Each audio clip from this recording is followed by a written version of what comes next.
Good afternoon, ladies and gentlemen. Thank you for joining us in our SCL Finals, the final day of our weekend of competition. My name's Tom Battinger, joined here by Anatoly Alexeyenok and Shaliber. What up? The mid laner for Soar. You've had a fantastic weekend thus far. How you feeling? I'm feeling really good.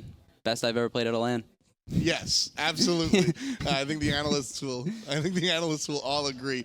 You heard it from him, and you can hear it from me. How strong the Sennheiser stuff has been this weekend. Really enjoy being able to use their stuff, and you can too. Promo code hi-rez, and you can save 10% off of the Sennheiser headset, and you can get all sorts of stuff. Free hanger as well. A lot of fun stuff going on in the world of Smite, not just products, but also fun stuff as well. Smite Adventures. Always enjoy doing that stuff. PvE, that's me. You find me in silver and gold in the PvP. But in the PvE, I'm on top. And that's what it's all about. Come through. And this is one of the things that the guys have had a lot of fun really designing. It's very much Smite, but it's something a little bit different. So definitely want to do that. But that's PvE. You want to bring it to PvP. You want to swag out. You want to look good as well. So that's where the superhero chest comes into play. Get yourself some dope skins. 25% off right there. So absolutely want to be a part of that. And that's what we've got at home. But right now, here this weekend, like I said, 3 days of competition. This is our third. We've had a number of exciting matches already. Today, of course, is that Sunday. We're going to start off with Astral Authority versus Myth. And we'll work our way down the bracket, ending with KhaoticPurpose Esports versus your team, Soar Gaming. Yep. This is a very important set here with Astral Authority and Myth tied at 4 apiece. You guys going against Kaz, sitting at 2 points. If you guys 2-0 here and this set splits, we can have a 3-way tie. Oh, yeah. Which will not be fun. I do not want that to happen. Why not? More Smite's fun, right? No. I'm fine. I'll take second seed at Worlds. I don't care. Just one of these teams better 2-0 right now for me. You just want to get there. Yes. Trying to punch your ticket. I'll worry about winning Worlds after I make Worlds. Right now, I'm just trying to make Worlds. No bonus Smite for you. Well, Myth Gaming is the team that Shaliber is hoping to lose. Of course, the guys on this squad are hoping the opposite. Delnyy, Jumpahhh, Crimson, Inbowned, and KeegsMate. A lot of names here that I think you should be familiar with if you've been following the Smite scene. Someone that really impressed me thus far is this LAN rookie, Crimson. Coming from that mid-roll position, he's been able to kind of, step out of that one god wonder that we all seen him in the online phase playing that Thoth. Yeah, and that was actually our strategy when playing against him. I knew that he had a sick Thoth, so we wanted to take that away from him, which is why I picked Thoth game 1. And then they banned it away from me game 2. So I think if I was Astral and I had to play them right now, after seeing how much we valued Thoth, I think that, they should take that into consideration and consider banning it. Yeah, I mean, Thoth has been a focal point of this LAN for a lot of the players. But I'm going to shift for the mid lane over to the solo lane, not because Delnyy and I are friends. Delnyy and I are good friends, and homie hangs out in my chat when I stream. He's definitely a good friend of mine. But independent of that, I mean, I think you can just watch what's happened this weekend, and Delnyy has just been going off. He's been playing this Osiris to an exceptional level, playing so aggressive, zoning so many members away during objective team fights, and he's been the result of the success, I think, for Myth Gaming, at least in the later portion of these team fights. Yeah, and with Delnyy, I honestly thought that yesterday, if we banned Coviiii and Osiris, he would just be lost. Nope. I thought that man was just going to pick Tier and feed his brains out or something. But then he whipped out the Bologna, and even game 1 when we were beating them, it was not Delny's fault. It was not. He was insane on Bologna last night. Yeah, Delnyy, that's been his sort of caveat, is that his god pool has kind of been a little bit small. He's got the Sun Wukong and the Osiris and the Coviiii now, and you're kind of just like, well, what else can he play? The fact that he's able to pull out the the Bologna, really important stuff and really strong. Totally, you're a solo laner yourself. You're never an ex-solo laner. You're a solo laner yourself. What is it about Delnyy that makes his play so special? I mean, he's just willing to sacrifice his life for the greater good. We just saw it there in that clip where he was diving under that tier 2 solo lane tower to find the kill on the Raijin while his team was actually getting the Fire Giant, I believe, in that game. And he's just doing that time in and time out. He's willing to put himself out of position for the greater good. And that's really your job as a solo laner. And right now, the meta seems to be really focused on that Fire Giant side of the map. You're looking at your solo laner, and then the facilitator that allows your solo laner to be that guy, the jungler. Jumpahhh on this squad is a guy that's been around the SCL scene for a long time. He was on some lower-end squads, and now here he is, Myth, doing pretty well, and he's actually finding some wins. I think Jumpahhh, honestly, has not been performing as well as people thought that he was going to. Especially not on RDO. I do not want to see that pick again today. Nope. Him and Mifflin did not make that pick look good. Whatever they were doing it with their mini meta and scrims with that god, it did not translate over to LAN. Yeah, the RDO jungle has been a really interesting pick. It's been a polarizing pick. Some people are swearing by it. Other people are just looking at what's happening and saying, look, we're results driven and there's no results coming out of the RDO jungle. So whatever you were thinking about, not really happening. But when Jumpahhh goes back to his traditional assassins, we just saw him on the Osiris, the Serket game was pretty strong as well. When Jumpahhh is able to play the straight assassins, he's really able to bring the pain. And do you think this is a result of maybe seeing some other metas that Jumpahhh has been able to kind of shift away from his assassins? Yeah, I think it's basically entirely based on the scrims that they played leading up to this. That's just how it goes. You even see Astral, they've been scrimming Elevate, and you know Elevate does their weird stuff all the time. And now what is KP playing? He's playing Cabrakan jungle. You know, it's just what wins you scrims. You think it'll be good, but it might be good against that team you're scrimming, but that doesn't mean it's going to be good at LAN. Exactly. You're scrimming one team individually, and you're looking at the rest of the squad. But, I mean, KP, like you said, he sort of changed up his approach playing those tanky junglers. Do you kind of expect to see the Assassins as well, or do you think it's just a new style? I like him better on Assassins. That's what he's been winning with all year. I feel like why change it up now when you need to qualify for Worlds? I mean, he used to be known as Layers of Life and Layers of Death for a reason, because he would bring the pain with these early game aggressive Assassins, and, you know, switching things up now to this jungler Guardians. I'm not a big fan of it personally, but I mean, if the results are going to give his team the wins, then I'm not one to complain. That's really where I come from. I'm excited to see KP sort of extend his gameplay and land, you know, and find himself on different choices. Sticking to one style gameplay, you know, might get you stuck in the back, but KP had some words himself. Let's take a listen. Probably the most difficult was like becoming just getting like meshing as one, because like I would try to make calls, Trash would try to make calls, and then I wouldn't agree with some of his calls, and then we just argue. But like over time, like I started to like just let Trash, like I do some shot calling, I'm sometimes vocal, but Trash is like the main like shot calling for like objectives and stuff, because he's more experienced than I am. He's 4 years, I'm like 2 years in, so. More of like I had to carry every game when I first started, like on where I played games and I like won most of the games for my team. I thought like I was the only one that needed to carry a game, but like then I realized that it's a team game and anybody on the team can, like I get like Wolves ahead and then he can win the game for us, or if I go over to Trans, get Trans ahead, he can win the game for us, or Coviiii, anybody can win the game. It's a team game, so that's more of like my, like I used to go from like, oh, it's like myself like only, but like now I have teammates, you know what I mean? There's like a lot of good players, like I can't like be like, oh, I'm the best, like because we're like first seed, but like it's because we're good as a team together. It's not because of my individual play. I mean, we're all individually strong, but it's just team play. I mean, there's a lot more competition this time around, which is like awesome. I like competition, but I really hope we can like at least make it to the finals, if anything, and hopefully win.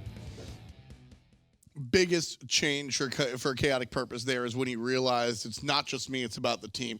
He sort of left his name behind as well. Layers of Death, I mean, he used to be known as sort of a toxic guy around the scene, but obviously changed that up. He was the ego guy. Last year, he left his team aware because he thought he was too good for them. And then he ended up joining back because no one wanted to pick him up because of his attitude. I actually remember that moment in Season 3 when he did that little maneuver. I actually messaged him, and I was just like, what are you doing, mate? Come back. Yeah. Their team, like, just because you're, you know, performing well as an individual doesn't mean, like, that's the end of the road for you. Like, you could still make a lot of plays, and he finally realized in Season 4, like, it is a team game. In Season 3, it wasn't, like, the best team chemistry, but now in Season 4, it definitely is. Yeah, and that's what's scary to me about him, because I feel like if he had that attitude before, you know, what if Astral start losing here? What happens to him? Does he get that mentality back? Like, does he start blaming his team for it, or did he really change and learn from teaming with Brochacho on them? I mean, I think Brochacho is absolutely the kind of coach that or the player coach that you need for players like KhaoticPurpose. I mean, we see it in all sorts of different games, different sports, you know, even on the PC side of things. I specifically think about eUnited and what Polar Bear Mike has been able to do with their jungler and their solo laner, who are known for very similar things for KhaoticPurpose. So you look at, you know, the team like Astral Authority, and this is the squad that you want to go with, just confident guys that are going to, not pull their punches. You can see the boxing glove that we've seen Wolves and Trans carry all week. What's that about, Shalaber? I don't know. I think he thinks that it makes him intimidating. Didn't work on me though. Well, when I saw them first, I was like, oh, okay, so the two side laners over there have the gloves, and then Right. everyone else is just kind of meeting in the middle, right? Maybe. Well, Osiris is going to be the first choice here for Myth. I do like the ban. I want to point out specifically the Zeus ban here for Myth. Astral's mid laner, Coviiii. You and I were talking about Coviiii before. He's really good on the Zeus. That is his best god. If you look at all his LAN performances, the only games that they have lost on LAN was when he wasn't playing Zeus. And I just want to point out that I think that their bans on both sides are really good, but I do think that Astral should have banned the Thoth instead of the Soul. Why is that? I think Crimson's Thoth is just straight up too good, and I do not think that Thoth is in Coviii's god pool. All right. Well, we'll see if that's going to be the case. Ho-Yi selected for Astral so far. Thoughts as they try to find their second choice? I definitely have to agree with you that Thoth, Crimson made a name for himself on that god, but execution-wise, Thoth needs to be executed a little bit more carefully than a Soul is with that Stellar Burst, and there's more escapes with that Disapparator. It's just so easy to get out of danger, and looking more towards the draft, the Muzen Cobb is actually going to be the selection. Do you expect this? Oh, never mind. I was going to say where's that going, but with the Thoth selection, definitely going in that ADC role. So AMC and the Thoth, high pressure like we were talking about. But Wolves is going to get his Odin one more time, and I think that's really what you're looking at. Odin stomps on Thoth. Thoth gets in trouble in the ring really hard, and Astral might have expected Myth to go for the Thoth, and knowing how strong Wolves is on Odin, that might have been their thought. Yeah, Astral's comp right now is they're actually playing the few gods that I think can punish Thoth. When you think of gods that are good against him, the walls, obviously, you just blink, wall him off before he can dash. Or you're thinking the globals of Thor and Rat, but this works. This is good. Exactly, and when it comes down to it, they say if you can't beat them, join them. Well, Astral thinks they can beat them. They don't need to pick the Thoth. They don't need to ban the Thoth. They actually kind of goading Myth. Yeah, play the Thoth because we're going to play the counter to it. And with this Cabrakan Odin selection, this might even force out Myth to getting an early Spectral Armor, taken away, or not Spectral Armor, sorry, just the Phantom rather, just to be able to walk outside of those cages and lockdowns. And that's not a bad idea to take away some more team fighting relics, the Shells, the Sprints, the Horrifics. Athena banned out by Myth. What's that one about? It's one of Chach's best gods. Chach has really good comms, and he always likes to initiate for his team, and what god better to do that with than Athena? Very, very true. Final ban coming out from Astral is going to be the Nemesis, which I really like. I think we're assuming that Cabrakan is going to find his way in the jungle in the hands of KhaoticPurpose, and so you're going to have 3 tanks, theoretically, Cabrakan, Odin, whatever Chach decides to play. Nemesis is one of the better gods at really chewing through those defensive players. With the last ban selection from Myth Gaming, where do you think they're going to go here? I think that they're going to finish their draft off with a Ganesha. I know that Inbowned loves that god. And for jungle, that's what I'm not sure about because they banned Jumpahh's Serket and Nemesis, and those are his 2 main gods besides the Artio, but he's definitely not picking that again. Yeah, I don't want to see the Artio in the jungle again. In fact, I don't want to see a tanky jungler for Myth. I just want to see Jumpahhh play on the assassin. We could even see potentially a Naja. It's still open, hasn't been picked or banned quite yet. Xing Chen is going to be the selection for Astral after this Athena and the Ares ban. You were talking about Brochacho's comfort picks. In the PC world, he loved the Ares to always play aggressive. Still loves it. And the Xing 10 this LAN has been killing it. I think he's been played 4 or 5 times, and he's only lost 1 game. It's what's very interesting. It's not just this LAN. It's the play that we've seen recently. Last week we had the PC players come through for their regional championships, and Xing Chen stomped out over there. I bring it up because Stone of Gaia, one of the more impactful items, works against him, but he's still crushing it. Totally, why is that? I mean, even with, Stone of Gaia being able to mitigate some of the damage and all that stuff, getting the HP 5, Xing Chen just brings so much control and then so much late-game anti-damage with that Furious Roar. People need to realize just how much that mitigates in-hand damage from the Hunters. And with gods like I'm using Cobb, sometimes even seeing 2 Hunters on the map, having that Furious Roar, definitely a good choice. Thor here is going to be the character that Jumpahhh is going to be playing. One thing I do want to touch on is I think that a big thing that's going to be important, something that's going to be important in this set is how the duo lane goes. I think that when Astral played against us, I think Trans underestimated Mr. White because he's newer in the scene. And he straight up just played sloppy. The Trans I know would not have gotten soloed by him 3 minutes in. So it's going to be really important for him to show Keegs the respect that he deserves and play the lane correctly. I think Keegs has earned his respect at this point. Keegs, a little bit of a different style player, but still very strong. I want your take on Coviii's Raijin. I've never seen it once in my life. Smile. And that is probably not a good thing, that I've never seen it. Yeah, that's really why I bring it up, is the fact that, you know, Coviii has a god pool, and I feel like we know Coviii's god pool at this point, and Raijin not generally one of these choices. And you know what it is? I used to play PC Challengers Cup, right? And I was against Coviii. He was #1 team, I was #2 team, and that was when Raijin was OP. And I would play him every game, Coviii would not. So, you know, it's the same thing now. Where does it come from? Bringing it up here, though, in day number 3, where everything's on the line, that shows a lot of confidence, though. So I'm assuming that Astral has definitely practiced this behind the scenes, even if maybe you haven't seen it specifically, because I know, obviously, you guys haven't been scrimming against Astral or leading up to this LAN. Yeah. Teams are like to scrim against the opposite groups. What would you rather see Coviii on? You don't sound too thrilled about the Raijin. Well, like I said before, I think they should have banned the Thoth and looked to pick the Soul for him, because Soul is just an inherently safe god, and it's really good for the way he plays. But if not that, they've been running a lot of Hunter comps, double Hunter comps. So if they're going with, you know, Cabrakan, Odin, Xing, why not just throw him on Medusa or any Hunter, really? Yeah, I mean, that's not the choice this time. Raijin is going to bring that early pressure. Odin's going to bring the early pressure. So we have this offset. Ryan has been talking a lot about Xing low pressure, Odin relatively high pressure. That mix and match doesn't always work out there. Well, with the short cooldowns from the Odin cage, that's what you're really looking for. It's the impact in these late game team fights that the Odin can bring, and then just the control that Xing has in the back. It's a good balance. Well, it's going to work out here. At least Astral hopes. At least Challenger hopes, right? I mean, you need Astral to win here. I need either team to 2-0. Either one. Before this, I was more confident that Astral would do it because of their, you know, past achievements. But judging by this draft, I do like Myths better. Do you think Myth can 2-0 Astral is a real question here? All right, here's what I'm going to say. All right. If Astral win the first game, they sweep.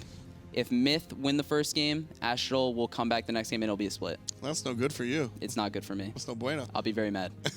What is it about Astral that after they lose the first game that they just kind of get a fire lit under them?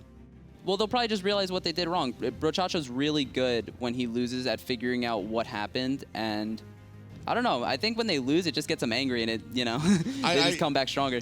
I like that. I like that second point about being angry, but I'm with you. I think Brochacho, fantastic player coach. Brochacho and Astral are going to go ahead and take on KeegsMate and Myth. We've got the game coming to you. It's Finch and it's Taco. Thank you, Tom. It is indeed Finch and Taco over here to talk about this Myth-Astral matchup and then to get us into the game here. But Taco, I want to ask you were saying you liked this Astral draft earlier. Talk to me a bit about it. I absolutely love the Astral Authority draft, and I think my only concern would have to be on that Raijin selection, because we have really never seen this from Coviii before, and not in a very long time. And Astral been favoring that double Hunter composition. A little bit surprised that they didn't maybe look for a neat selection instead. Well, like we heard from Challenger, I mean, they're really hoping everyone else in this group that it's a 2-0 either direction here. That way, it's a clearer path to qualifying. If they end up splitting, they're both sitting at 5, and then later on Soar also 2-0's Kaz. I mean, they're hoping that they do. We'd have 3 teams at 5 points, a 3-way tie we'd have to try and resolve somehow. So Soar hoping not to have to grind through all that. With how close the competition has been between all of these teams, though, it would not surprise me in the least to see at least a couple of tiebreakers coming through. And this is a very 50-50 position right now for both teams, because Myth, I have to agree with Challenger. I do feel as though Myth potentially has a stronger draft. The only thing is that it's really going to come down to how Wolves pilots this Odin. If it is the Odin solo, it could potentially be Brochacho flexing the Odin support. Yeah. But I feel as though that Odin has to constantly lock down the Thoth or the Muzen Cobb if Astral really want to shut down the damage that Myth could potentially put out. And you talked a little bit about that double hunter composition of because a lot of times when we see the triple tank, it is with those two physical hunters. What are they hoping to get out of this Raijin rather than going to go with that like double hunter composition? It's the range burst damage as well as those Taiko drums could provide a decent bit of crowd control in those team fights as well, especially since Astral is a team that loves fighting in the jungle. They love taking up engagements on top of buffs, and whenever you have a team that's trying to prioritize invades and jungle control, Raijin's certainly the guy to do it. Thoth, however, I mean, it's kind of the other way around as well. It could go either direction, and that's what makes this pretty exciting. Yeah, that's what I like to see about this draft, because like you said, we've seen some really high-level Thoth play this weekend, and Thoth, it feels like kind of like the big one-shot damage, and then Raijin, maybe a little bit more sustained from them, but I mean, both of them can have those big teamfight impacts. Where I'm looking at, though, this Thor pick, we've seen that semi-global presence coming out from Thor be a really big factor. There's been a lot of Thor gameplay. Yeah. Caden in particular this weekend has had an excellent showing on him, and hopefully for Myth, their jungler is going to be able to do the same because they're going to need it. The problem with Thor going into such a tanky composition is that you're looking for pure utility, at least in the early game portion, not going to have as much damage trying to take out some of those tankier targets. So if he's able to utilize his kit properly, it could put his Thoth or the AMC in very good positions to get some cleanup kills. Yeah, they're going to be relying on that because Thoth and AMC both can kind of struggle against some of this lockdown from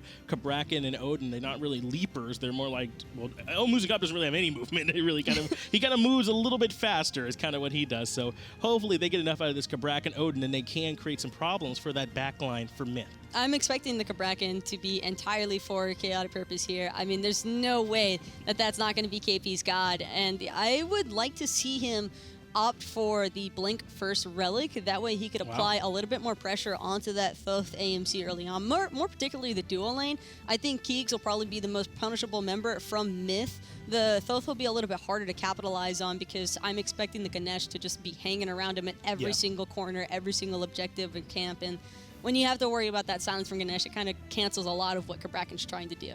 Yeah, I think targeting that dual lane is a good idea. We've seen it before when the Muzen Cobbs when they get free farm, when they're a dedicated farm, like they put pressure elsewhere so a Muzen Cobb can farm, they really get out of control, and it's hard to deal with them in the middle of a team fight. They chunk so hard, even against some of these tankier characters, so trying to slow him down makes sense here to me. Well, I'm very excited to see what can happen between these two teams. Oh, yeah, absolutely. We got Myth here going up against Astral Authority. Right now, the two teams with the best records in Group B battling it out to see who can come out the top. Astral Authority has a chance to put themselves guaranteed first place, or if they split, then we could see this ending up dragging on and on. So right away, it is going to be Wolves on that Odin for Astral Authority. And I know Astral Authority are hungry for a 2-0 victory. They want those 3 points and that guaranteed first place. It would mean the world to all of those players, particularly their captain, Brochacho. And already, we're seeing, look at this aggressive positioning from Transonics and Brochacho. They're down here at the red buff of the enemy team trying to get that invade to happen, but just countering it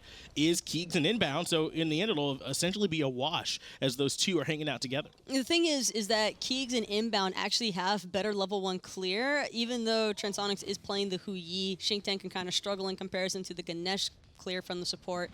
So if they start on the enemy's red buff, then they're not losing as much farm as they potentially would have, and they also get that timer for a potential invade. And you're right, they end up also being able to clear the purple buff and make it back. I think we saw Transonics join them for mid-Harpies on the duo side, so that purple buff is still available, and I think that's where we see Inbound and Keegs on their way to. So overall, they're probably going to be able to get 3 buffs secured here. That's going to help them out a lot. It's just Astral Authority forfeiting a little bit of the early pressure and map control to Myth Gaming, respecting how much damage this dual lane can actually put out in the early game, which is very important because we already saw what happened to Astral when they didn't give that respect to the dual lane in previous matches. So when you just automatically from the get-go don't take any chances that you don't need to, you're already setting yourself up in a good spot. Yeah, and it feels like they're playing like a team that knows what's on the line here right now. There's no reason to give up too big of an early lead or anything like that here in a set that could guarantee you a trip to HRX. Instead, playing it safe, knowing that they're not going to fall too far behind from this because they also get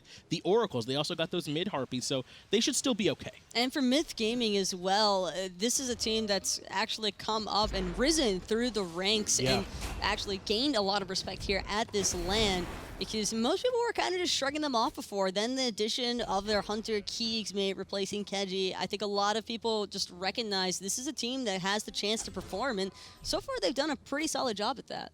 KhaoticPurpose on this Cabrakan did indeed choose to go with the blink to get things started, so he'll be looking to play aggressive. Jumpahhh managing to avoid him there in the jungle as our junglers kind of met up in that jungle corridor leading away from mid lane. So right now looking to see where KhaoticPurpose wants to be aggressive on the map. And I love what Delny's doing here. He recognizes that there's probably somebody lurking around his own solo lane jungle, not taking any chances with over-aggressing into the wave. He could easily be putting out some damage onto Wolves, but why risk it if you think that KP might be hanging around the corner? And we don't see any Phantoms coming out just yet here, Taco. Sometimes we've seen Inbowned do that in response to an Odin pick. He's not afraid to pick that up early, but this time, just going with the sprint and the beats. KeegsMate and Crimson are just going to have to rely on their own positioning when team fights do start breaking out, at least until level 12 when that Phantom can be established for their team. But early on, the carries should never be anywhere near each other. That way, Odin has to make the split decision. Do I want the mid or the ADC? And they're a little bit safer because it's Wolves on the Odin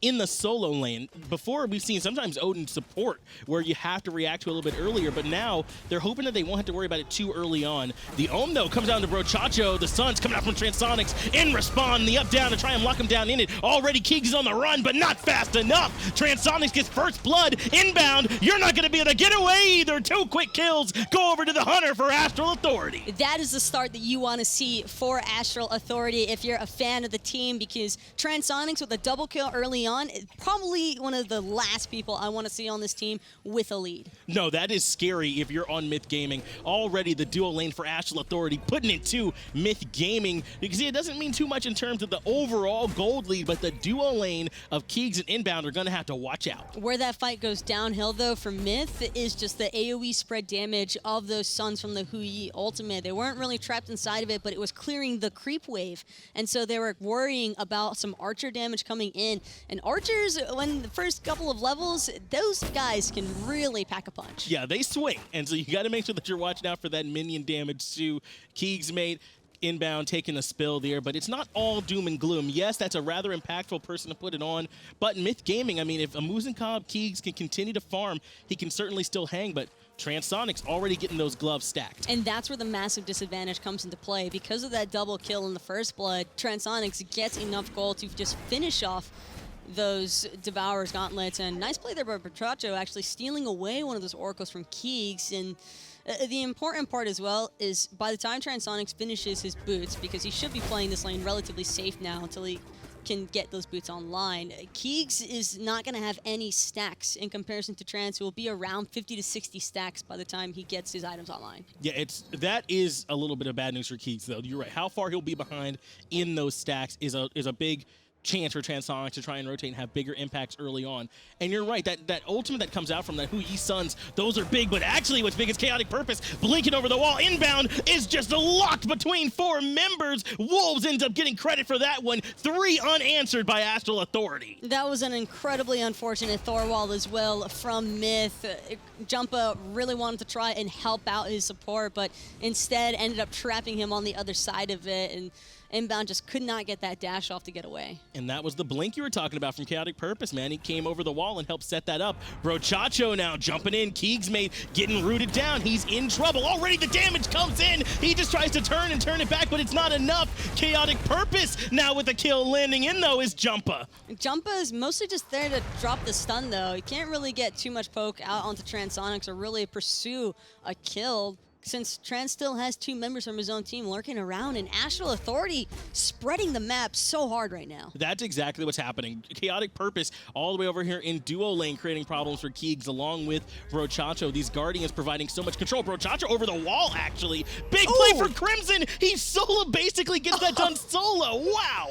That's why you don't like Crimson at Thoth. Wow. That right there, primary example. If Crimson can keep replicating that exact same situation, it is going to spell disaster for Astral Authority. And Taco, there was 0 margin for error on that play. He hits all the shots over the wall and the stun, and then perfectly times the ult. I don't think he had much more time where he would have been in range to land that shot. Everything had to be done perfectly, and Crimson did it. basically a big individual effort there from the mid laner for Myth Gaming to try and slow Astral down a bit. And even though it might not seem that important to get that kill onto Brochacho, it's the morale boost for the team. Yeah. Right now, Astral have been running the map, and so for Crimson to have that sort of retaliation, seemingly out of nowhere as well, it's something that you don't think he actually has a chance to kill Brochacho, and then he just does. And it's, I think in large part, just some vision too. He just knew where he was. So Crimson doing a good job making that play for his team, blinking in his KhaoticPurpose. The wall keeps him separate on this side, and the Ohm slows him down too. Hammer from Jumpahhh doesn't quite hit home, so Brochacho and KhaoticPurpose get to head back to mid lane for now and just go back to farming. Great silence out of Inbound, and that's what he has to do reflexively. Anytime you see that Cabrakan blink go off, silence. It has to happen. Otherwise, his teammates are probably going to be stunned out in a position that they don't want to be in. Jumpahhh goes up into the air, looking to fight over these oracles. He does come crashing down and looking to come onto Coviiii, who goes right up onto the Taiko drums. Tectonic shift, locks Jumpahhh off. Final Judgment comes through, so that does bring Astral low. Crimson able to get another kill. He's got the only two for Myth so far. Inbound and KeegsMate want to keep pushing. I'm not sure KeegsMate's going to be able to catch up, though. He's going to be spreading out of range of that hive, so that boosted movement speed no longer going to come into play. But Crimson could be looking for something cheeky over the wall. That's why Transonics and Chaotic not feeling too confident with just lazy back underneath their T1. And once again, it feels like Crimson's making big-time individual plays here. There wasn't really a lot of setup for them. He just recognized they were lined up, hits that final judge onto multiple members, able to help get a kill over the wall. So keeping Astral from running away with this early. Unfortunately, it wasn't in time to save the life of Jumpahhh, but still, a one-for-one trade, pretty even, all things considered. And it does appear as though the Oracle control actually did go in favor of Myth as well because of that final judgment. Yeah, him coming in really big there to help out. And I know, and you're right, they do end up still losing Jumpahhh there. They would have preferred not to, but at this point, it kind of feels like they're trying to slow that snowball down because Astral Authority got off to a big start. And that's the probably best part for Astral Authority. The composition that they're running, there is a lot of early game pressure. If you throw a Cabrakan onto the playing field, you're not looking to take things easy or AFK farm, especially not against a team that's running a Thoth AMC combination. You have to hit them early on and keep them down. All right, well, that was about it. We did have a real brief pause here, but we should be able to get y'all right back into the game and get this going one more time. And yeah, right now, Crimson is the one my eyes are on for Myth Gaming. Astral Authority might even consider, do you think there's anything to maybe switching it up and looking for this Thoth, or is it just too safe? I think for right now, these plays are relatively safe. And the other consideration factor is that Coviiii doesn't have as much damage online right now as Crimson, because Crimson actually elected to go for those pen boots right away. Meanwhile, Coviiii opted for that Warlock sash, and it's going to take a little bit until he sees the full benefit since he needs 100 stacks, and he's only about halfway through. Yeah, it feels like a bit of a slower option from Coviiii to be going with the Warlock sash. The Whirlwind of Rage and Steel is coming out, though, throwing Inbound back into the sun from Transonics. That one looked easy. KeegsMate, though, doing a good job slowing Brochacho and cleaning up the return kill. The best part for Keys is that he was actually able to pick that Stinger right back up again. All these hives, it's up to Transonics to take them off the table. Yeah, and it's just one of those moments where it's kind of awkward because he just keeps placing them. Yeah, it's hard going up against that Muzen Cobb here in lane. Transonics trying to slow it down, but already Taco 3-0-2. That is scary if you're Myth Gaming. You may have slowed down some areas, but they have not slowed down this Hunter coming out from Astral Authority. And again, keep in mind, Transonics, he has his Devourer Gauntlets finished. He has the Ninja Tab online. He's already building into an Executioner, I'm sure, and Keegs is just being starved a little bit of gold here. Yeah, it's going to be hard for him to try and box in. You're right, a fully stacked Devo gloves here now for Transonics is rough to try and go into. And when he's able to free up a little bit and come into these team fights, that'll create some trouble for Crimson and Jumpahhh if they're going to continue to try and put pressure here in mid. But of course, Brochacho also needs to be wary anytime he's trying to aggress onto Inbound. He's actually fallen slightly behind in farm to the Ganesh, but I don't think it's anything he's that concerned about since he's primarily there just for CC. It really feels like the only places where Astral Authority have that lead is really like with Transonics. That's why whenever we look at those gold XP charts, it's very close. Everyone else is tied, if not a little bit ahead. Crimson's a little bit out in front, as is Inbound. So it really is not all doom and gloom for Myth Gaming as long as they don't let Transonics get too far out of control. Myth Gaming is actually ahead in farm, so they've actually been doing a great job at spreading their members to acquire that farm a little bit better. Jumpahhh, though, going up into the air, recognized that they were trying to go on that Gold Fury, but now he wants to come crashing down on top of Coviiii, it seems. And he does go into the backline, doesn't quite hit anybody with it. The one that takes the trouble, though, is Inbowned, able to dash out of there, drops the Dharmic Pillars, but that does not slow down KhaoticPurpose. He picks up that kill. Coming over here is KeegsMate, getting the slow on the KP, even dropping the Stinger, but not quite enough, and that's another pick for Astral Authority. That's a rough one to lose, too, because it does leave this Gold Fury a little bit more exposed, although they only traded out Inbound for the most part, but now Keegs, he's in a little bit of trouble. KhaoticPurpose is going to blink right in. Aegis is forced out from KeegsMate already, and he's just trying to juke around these creeps. He actually turning back around and trying to fight in. He recognizes that when he's in that inside that range of the hive, he can still fight. So backing off for the moment, but as you said, Myth probably not too bummed out. They only gave up Inbound instead of having to worry about losing a Gold Fury. And that's going to be a trade that Myth wants to take every single time, especially since Astral didn't try to pick up that Gold Fury again, even though Crimson's ultimate was down. So a lot of the secure, not really there anymore. Yeah, Myth committed a lot to the defense, but Astral still didn't quite feel comfortable going for it either way. Coviii's here along with Brochacho. They got Inbound locked down just for the moment. Ohm coming out, but he'd rather just dash out of trouble, thinking better of further committing onto that engagement. Supports live for that, by the way. Ward Wars, that's the only action that they ever really get against each other. And it seems as though Inbound came out on top. He made sure to let Brochacho know. Yeah, he was happy about it, able to get control of that vision over there. Bit of their powerful, prideful moments. Inbound, rotating over into the back of Transonics, enough to get him to back up just a little bit off the mark with that dash. So Transonics able to hold on to all his relics and even help push the wave up just a little bit more. If only he had just a slightly longer dash, but of course, not going to be the case here. 3 members of Astral in the mid lane. These guys are really trying to stick close together, which is very important because protection for Coviiii, best thing they could possibly do right now for their mid laner. And we talked a little bit already here, Taco, about how Crimson looks to be trying to get some damage here now. He's already got that Book of Thoth going for him there in his second slot, whereas, like we said with Coviiii, he's gone with that Warlock Sash. Are we getting to the point where Coviii's going to match Crimson's damage, or is Crimson still going to be doing a lot more? Crimson still has that all-in burst potential from his final judgment, so when it comes to objective secure, I'd have to give Myth Gaming the upper hand as long as Crimson has his ultimate available, because Tycho Drums does a ton of damage, and I think Coviiii can put out a lot of damage as is. It's just not the same because it's not all at once in comparison to the Thoth ultimate. That's right, it's broken up a little bit, so there's room for Crimson to kind of come in between those individual charges as they hit.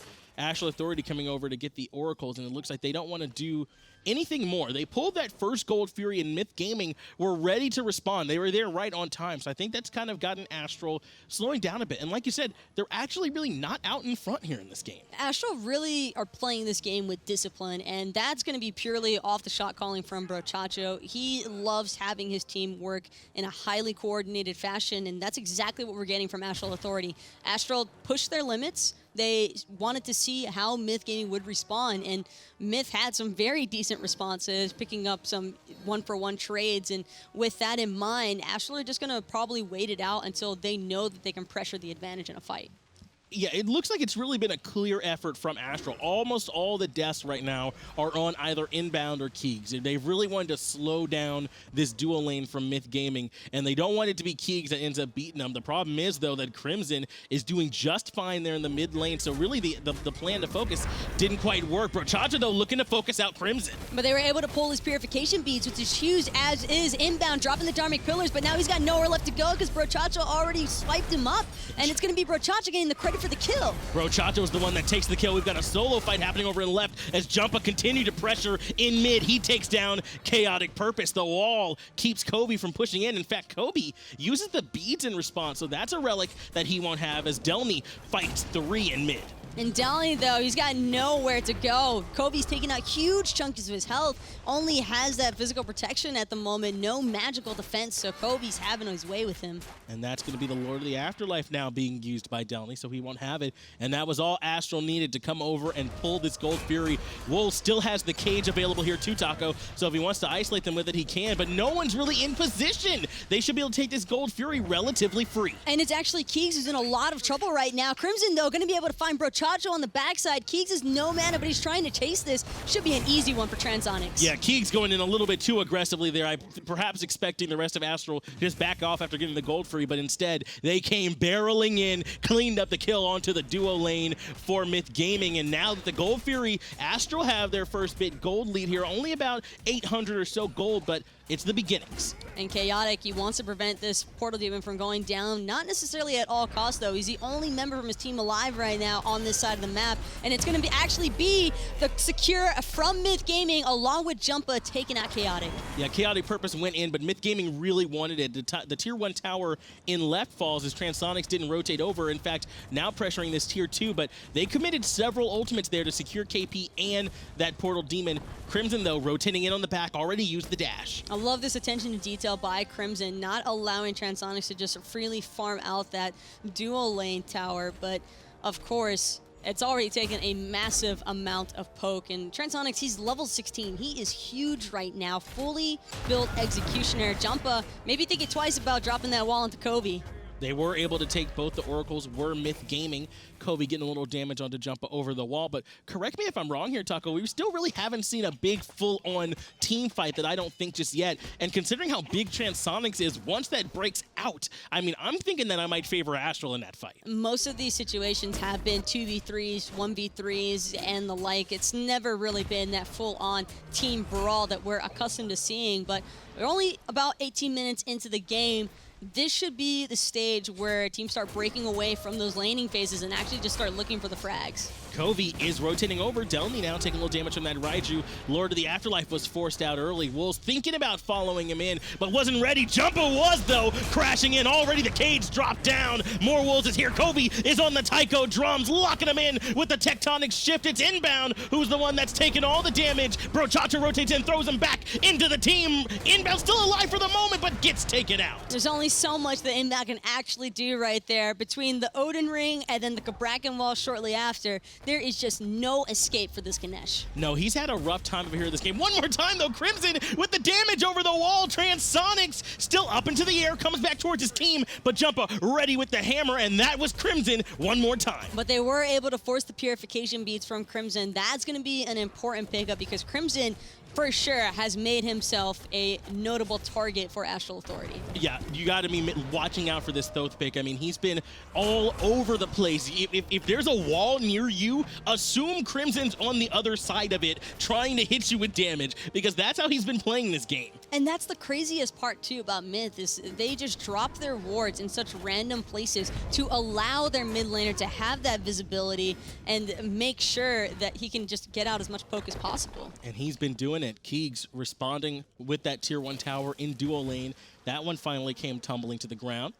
Gonna have to watch out, though. Brochacho rotating over. Jumpahhh actually come landing down here, too, because they've got Inbound and Keegs in tow. Brochacho, though, able to get away. But without Gold Fury being available, it was mostly just to see if he could find the pickup onto Brochacho. No members from Myth were close enough, though, to have any follow-up damage to really threaten the Xing 10. So it'll be fine just back to base. And both big objectives, at least for right now, taken off the table. So either side is really just looking to play the farm game until that Gold Fury respawns in about a minute.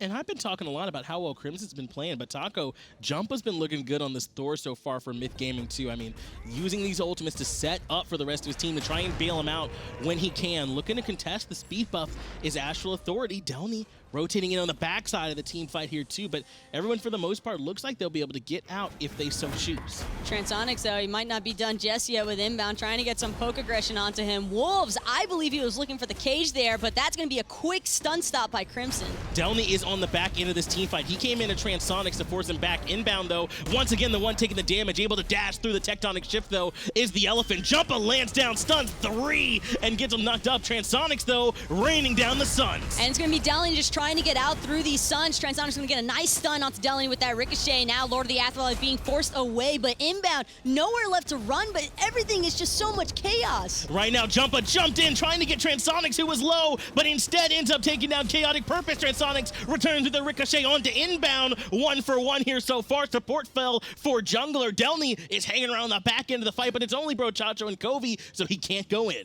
And Transonics, he was just waiting for that Aussie proc to get some lifesteal going, actually finishing off with the Aussie, and now that he's 3/4 health, he might feel confident enough to push this T1 in solo. And that was a really extended engagement that we just saw there, Taco. And it was hard, it seemed like, for good target focus to come out. A lot of low health bars, but no one getting finally finished off. As Myth, it looks like, are pulling the Gold Fury, trying to bait Wolves in. Jumpahh's coming around the back. And Wolves, though, he's going to be able to jump over the wall into his red buff territory, but the Gold Fury is still available. Wolves know it's happening. Not sure if Astral Authority is going to be able to respond in time. Transonics is here, Brochacho's here, but Final Judgment is good. And it comes crashing through Transonics, and more Wolves over the wall. Must the Hunter go? The stun comes out from Crimson one more time. Wolves is low, even inside his own cage. Uses the shield to get away for the moment. Delnyy, though, wants more. Transonics, though, he's back to being full health, trying to get the ricochet stun onto Jumpahhh, who's just barely going to avoid it. Gold Fury, though, still being pulled by Myth Gaming. And it's very low. Myth were able to secure it, even with KhaoticPurpose right there in their faces.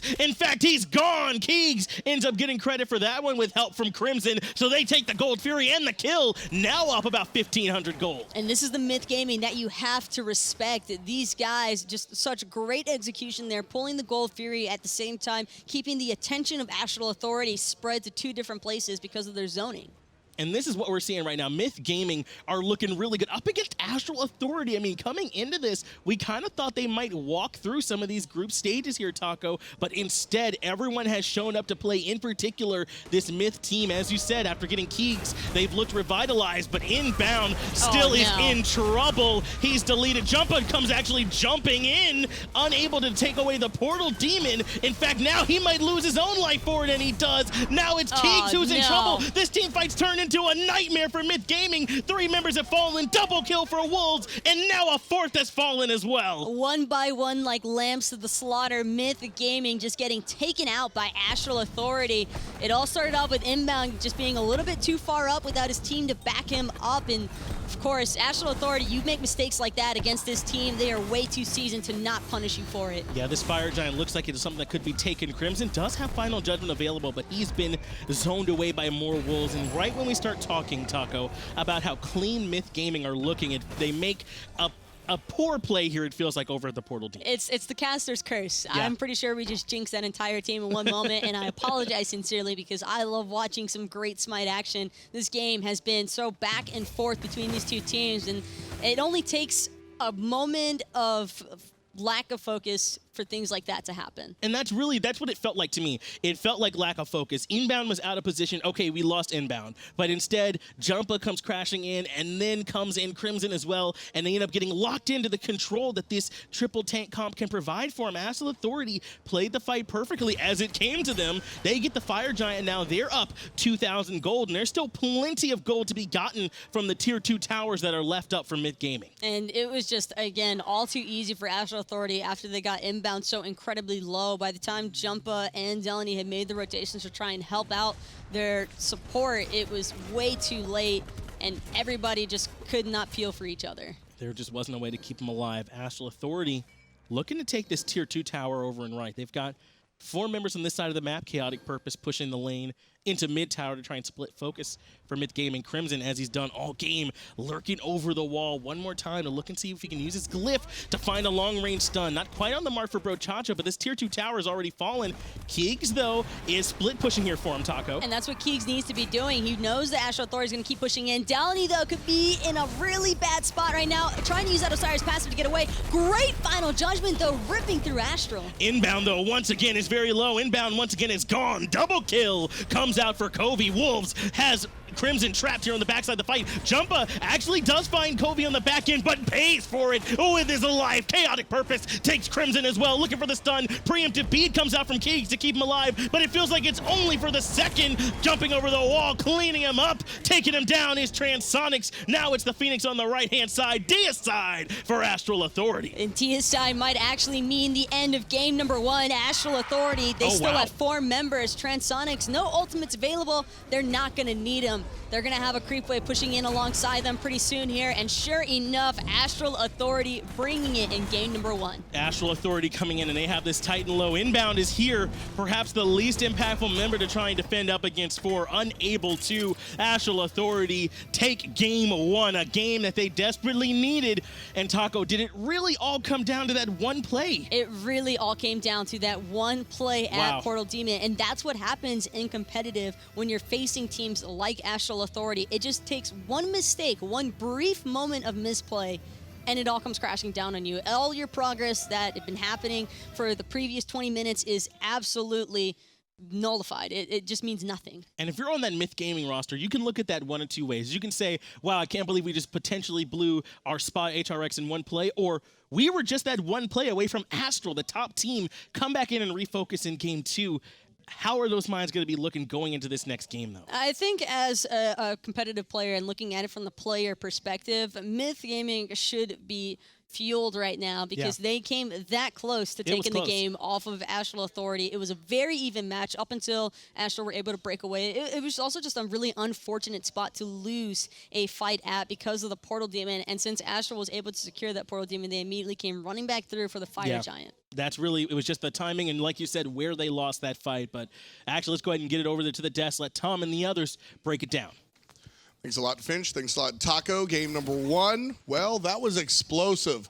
Myth had it, and it just fell through their fingers. That game was way too close. I did not like it. I was scared. I was very scared that game. Again, Shaliber, the solo laner, or excuse me, the mid laner for Soar Gaming, kind of rooting for a 2-0 in either direction, because that gets you into... I'm an Astral fanboy now. I'm going to be rooting them on this whole game. If they win here, they're going to be sitting pretty at 7 points. Myth is going to be at 4, and all you guys need to do is find that 2-0 victory against Cass, Exactly. putting you at 5. Yup, they better win. That's something you feel confident in.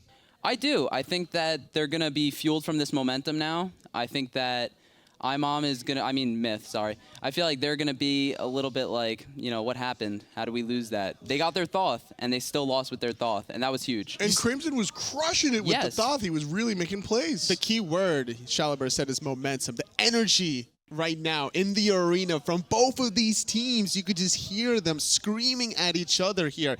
And it was that Gold Fury at 22-minute mark, followed by that Portal Demon that just blew the game wide open. Yeah, and that's what Astral's good at. They're good at playing like a real team. If someone's in trouble, all 4 people will be there at a moment's notice, and they will mess you up.